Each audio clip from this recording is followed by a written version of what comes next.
മരണാനന്തര ജീവിതത്തിൽ നിങ്ങൾ വിശ്വസിക്കുന്നുണ്ടോ? ഇന്നത്തെ ആധുനിക കാലത്ത് ഇത്തരം മരണാനന്തര ജീവിതത്തിലുള്ള വിശ്വാസങ്ങളെല്ലാം വളരെ കുറവാണ്. എന്നാൽ പൗരാണിക കാലം തൊട്ടേ മരണാനന്തര ജീവിതത്തിൽ വളരെയധികം വിശ്വസിച്ചിരുന്ന ഒരു കൂട്ടരുണ്ട്, ഈജിപ്ഷ്യന്മാർ. അതെ, അവർ മരണാനന്തര ജീവിതത്തിൽ വളരെയധികം വിശ്വസിച്ചിരുന്നു. ഈ ജീവിതത്തിന് ശേഷം ഈ ശരീരം ഉപേക്ഷിക്കപ്പെട്ടാലും ജീവിതം ബാക്കിയുണ്ട് എന്നാണ് അവർ വിശ്വസിച്ചിരുന്നത്. ആ ജീവിതത്തിന് വേണ്ട സൗകര്യങ്ങൾ കരുതേണ്ടതും വളരെ അത്യാവശ്യമായി അവർ കരുതിയിരുന്നു. അത്തരത്തിൽ മരണത്തിന് ശേഷം പിന്നീടുള്ള ജീവിതത്തിന് വേണ്ട കാര്യങ്ങൾ ഒരുക്കുക, സൗകര്യങ്ങൾ ഒരുക്കുക എന്ന ഉദ്ദേശത്തോടുകൂടി അവർ പണിത വലിയ നിർമ്മിതികൾ നമുക്കെല്ലാവർക്കും അറിയാം, പിരമിഡുകൾ.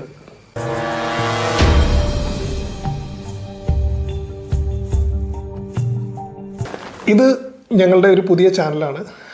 ഈ ചാനലിനെ നിങ്ങളെല്ലാവരും അകമഴിഞ്ഞ് സപ്പോർട്ട് ചെയ്യണം. നിങ്ങൾ ഈ വീഡിയോകൾ കാണണം, ലൈക്ക് ചെയ്യണം, കമൻറ്റ് ചെയ്യണം, മാക്സിമം ഷെയർ ചെയ്യണം. ഇതിനെല്ലാം ഉപരി സബ്സ്ക്രൈബ് ചെയ്ത് ഞങ്ങളുടെ കൂടെ കട്ടയ്ക്ക് നിൽക്കണം. പിരമിഡുകൾ എന്ന് പറയുന്നത് സത്യത്തിൽ ശവകുടീരങ്ങളാണ്. ഈജിപ്റ്റ് ഭരിച്ചിരുന്ന ഫറവോ രാജാക്കന്മാരാണ് പിരമിഡുകൾ ഇൻട്രൊഡ്യൂസ് ചെയ്തത്. ഏകദേശം 4000 വർഷങ്ങൾക്ക് മുമ്പാണ് പിരമിഡുകൾ രൂപകൽപ്പന ചെയ്യപ്പെട്ടത് എന്നാണ് പല ഗവേഷണങ്ങളും തെളിയിച്ചിട്ടുള്ളത്. ഇന്ന് നമ്മൾ കാണുന്ന രൂപമായിരുന്നില്ല പിരമിഡുകൾക്ക് ആദ്യകാലത്ത് എന്നാണ് പല പഠനങ്ങളും തെളിയിക്കുന്നത്. സത്യത്തിൽ നമ്മളിപ്പോൾ കാണുന്ന പിരമിഡുകൾ യഥാർത്ഥത്തിൽ പണിത രൂപത്തിലല്ല എന്നാണ് പറയുന്നത്. അപ്പോൾ അന്ന് അവയുടെ രൂപം എന്തായിരുന്നിരിക്കും? സത്യത്തിൽ ഒരു അത്ഭുത നിർമ്മിതി തന്നെയാണ് പിരമിഡുകൾ. വളരെ ഭാരമേറിയ കല്ലുകളാണ് പിരമിഡുകൾ നിർമ്മിക്കാൻ ഉപയോഗിച്ചിട്ടുള്ളത്. ഏകദേശം ഒരു കല്ലിന് 2000 മുതൽ 2500 കിലോ വരെ ഭാരമുണ്ട് എന്നാണ് പഠനങ്ങൾ പറയുന്നത്. അപ്പോൾ ഈ അത്ഭുത നിർമ്മിതിയുടെ ഏറ്റവും വലിയ അത്ഭുതം എന്താണെന്ന് വെച്ചാൽ 4000 വർഷം മുമ്പ് ഇത്രയും വലിയ ഭാരമേറിയ കല്ലുകൾ എങ്ങനെ ഇത് പിരമിഡ് പണിയുന്ന സ്ഥലത്തേക്ക് ഇവരെത്തിച്ചിരിക്കും? ഇനി അഥവാ എത്തിച്ചാൽ ഇത്രയും ഉയരങ്ങളിലേക്ക് എങ്ങനെ ഈ കല്ലുകൾ കൊണ്ടുപോയി വെച്ചിരിക്കും? ഇന്നത്തെ ഏറ്റവും വലിയ സാങ്കേതിക തികവുള്ള കാര്യങ്ങൾ കൊണ്ട് ഇത് ചെയ്താൽ പോലും വളരെ വലിയൊരു ടാസ്ക് തന്നെയാണ് ഈ കാര്യം. അപ്പോൾ ഇത്രയും വർഷങ്ങൾക്ക് മുമ്പ് ഇവരെങ്ങനെയാണ് അത് സാധിച്ചിരിക്കുക? 20-ാം നൂറ്റാണ്ടിൻ്റെ തുടക്കത്തിലാണ് ലോകം എയർ കണ്ടീഷനുകളെ കണ്ടെത്തുന്നത്. അതായത് നമുക്ക് ചൂടുള്ളപ്പോൾ ചൂട് മാറുന്ന AC എന്ന ടെക്നോളജി. എന്നാൽ 4000 വർഷങ്ങൾക്ക് മുമ്പ് നിർമ്മിച്ച പിരമിഡിൽ ഈ ടെക്നോളജി ഉണ്ടായിരുന്നു എന്ന് പറഞ്ഞാൽ നിങ്ങൾ വിശ്വസിക്കുമോ? അതെ, 4000 വർഷം മുമ്പ് നിർമ്മിച്ച പിരമിഡുകളിൽ ഈ ടെക്നോളജി ഉണ്ടായിരുന്നു എന്ന് പറയുമ്പോൾ നമ്മളിപ്പോൾ കാണുന്ന ഒരു AC-യുടെ ഒരു ഡിവൈസ് അല്ലെങ്കിൽ ഒരു മെഷീൻ അവിടെ ഉണ്ടായിരുന്നു എന്നല്ല. അതിൻ്റെ നിർമ്മിതി അതേപോലെയായിരുന്നു. പുറത്ത് എത്ര തന്നെ ചൂടാണെങ്കിലും ആ ചൂട് പിരമിഡിൻ്റെ അകത്തേക്ക് ആ വായു കയറി കഴിയുമ്പോൾ ഓട്ടോമാറ്റിക്കലി അത് തണുപ്പായി മാറും. എത്ര ചൂടുള്ള കാലാവസ്ഥയിൽ നിന്നും നമ്മൾ പിരമിഡിൻ്റെ അകത്തേക്ക് ചെല്ലുകയാണെങ്കിൽ ഒരു തണുപ്പ് അനുഭവപ്പെടും. ഇതിൻ്റെ ടെക്നോളജി എന്താണെന്ന് ഇന്നും ശാസ്ത്രത്തിന് കണ്ടെത്താൻ കഴിഞ്ഞിട്ടില്ല. 20-ാം നൂറ്റാണ്ടിൻ്റെ തുടക്ക കാലഘട്ടത്തിൽ സർ വില്യം മാത്യു ഫ്ലിൻഡേഴ്സ് പെരിയാണ് പിരമിഡുകളെ പഠനവിധേയമാക്കിയത്. പിരമിഡുകളുടെ അകത്തേക്ക് ചെന്ന അദ്ദേഹം പിരമിഡുകളെ 3 അറകളായി തിരിച്ചിരിക്കുന്നതായി കണ്ടെത്തിയതായി പറയുന്നു.